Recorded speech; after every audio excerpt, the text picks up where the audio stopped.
gente vai tentar entender esse esquema sob o ponto de vista jurídico, né? A gente vai saber quais penas são aí previstas e o que diz a legislação sobre espionagem ilegal. Quem vai conversar com a gente agora é Pedro Saliba, coordenador de Assimetrias e Poder na Data Privacy Brasil. Muito bom dia, Pedro. Seja bem-vindo aqui ao nosso Povo News. Alguns supostos crimes já foram apontados, né? Organização criminosa, tentativa de abolição do Estado Democrático de Direito, interceptação clandestina de comunicações, invasão de dispositivo informático alheio. Então, queria que você aprofundasse, então, dentro aí dessa questão, né, do direito aí ao sigilo das informações, como é que essas pessoas podem ser punidas e que punições, né, graves podem aí ser colocadas para essas pessoas. Bom dia. Bom dia, muito obrigado pela oportunidade de estar aqui conversando com vocês. Esse caso da BIM paralela, ela expõe uma questão muito importante que está sendo debatida, inclusive, no STF, que é com relação ao uso de ferramentas de vigilância pelo Estado brasileiro. O First Mile, né, que é a ferramenta que estão utilizando, ela explora uma vulnerabilidade na infraestrutura de telecomunicações, um protocolo chamado SS7, que é um protocolo que troca informações entre as próprias operadoras, só que explorando essa vulnerabilidade você consegue ver a movimentação de pessoas no território, né? Então, a partir dessa informação sobre onde a pessoa está, você consegue começar a violar uma série de outros direitos, como o direito à privacidade, o direito à intimidade, o direito de reunião, porque a partir do momento que você sabe com quem aquela pessoa está se encontrando, você pode agir de determinada maneira.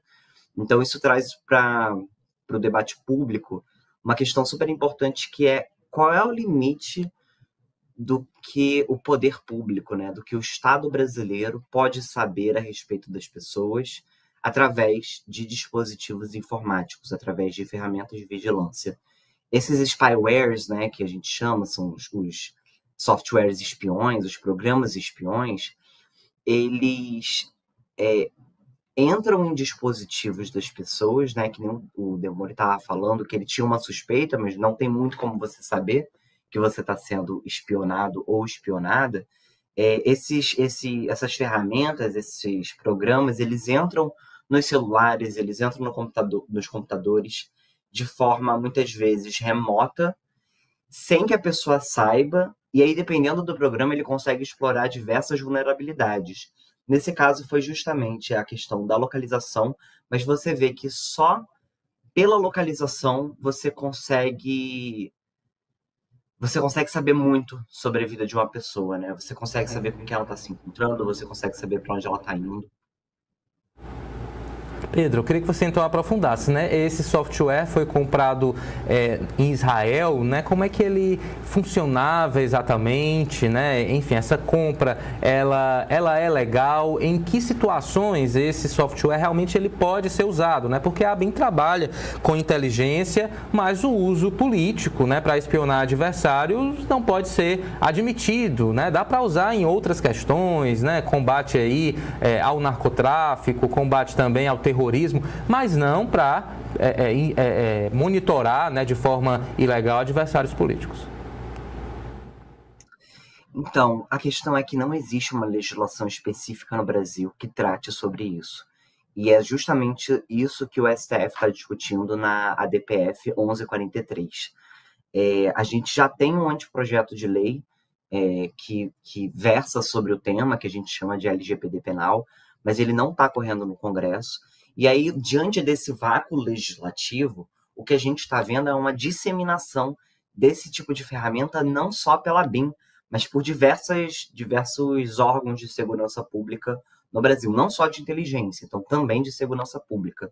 Tem um estudo publicado pelo IPREC, que se chama Mercadores da Insegurança, que mostra como, ao redor do Brasil, a gente tem diversas ferramentas que lidam com isso. Então, a gente tem tanto o First Mile, mas a gente tem ferramentas que podem extrair informações de celulares e computadores, a gente tem, enfim, ferramentas que conseguem ligar o microfone de celulares de forma remota para fazer escuta do ambiente, do que está acontecendo. E porque não existe nenhuma regulamentação sobre o tema, a gente fica sem saber quais são os limites desse uso. Então, se a gente tem a ABIN, que é uma agência que é ligada à Presidência da República, que tem como objetivo justamente prestar assistência ao Poder Executivo Federal, a gente tem um desvio desses usos, um desvio até dos objetivos que seriam para a ABIN, que a ABIN ela não é para espionar desavenças políticas, ela não é para monitorar alguém que discorde da presidência, daquele governo que está ali naquele momento. A ABIN é um órgão de Estado. Esse tipo de ferramenta ela deveria estar sendo utilizada para questões de sabotagem, interferência externa, terrorismo, armas de destruição em massa, não para monitorar um jornalista com quem um jornalista está em contato, com quem um parlamentar está em contato.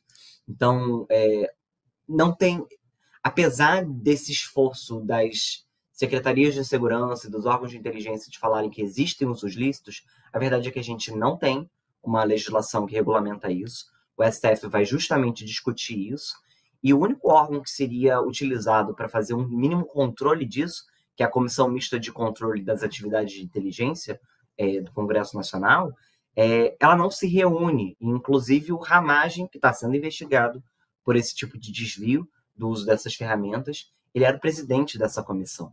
Então a gente vê que realmente a legislação brasileira pouco diz a respeito desses casos. Então é isso, precisamos aprimorar a nossa legislação. Vejam só o risco que a gente está correndo de repente, o microfone do nosso celular ser ativado, a câmera, enfim, invadindo aí toda a nossa privacidade. É algo realmente muito perigoso, uma discussão importante que a gente precisa saber fazer. Pedro Saliba, muito obrigado então pela sua participação. Um bom dia e até a próxima. Eu agradeço, bom dia.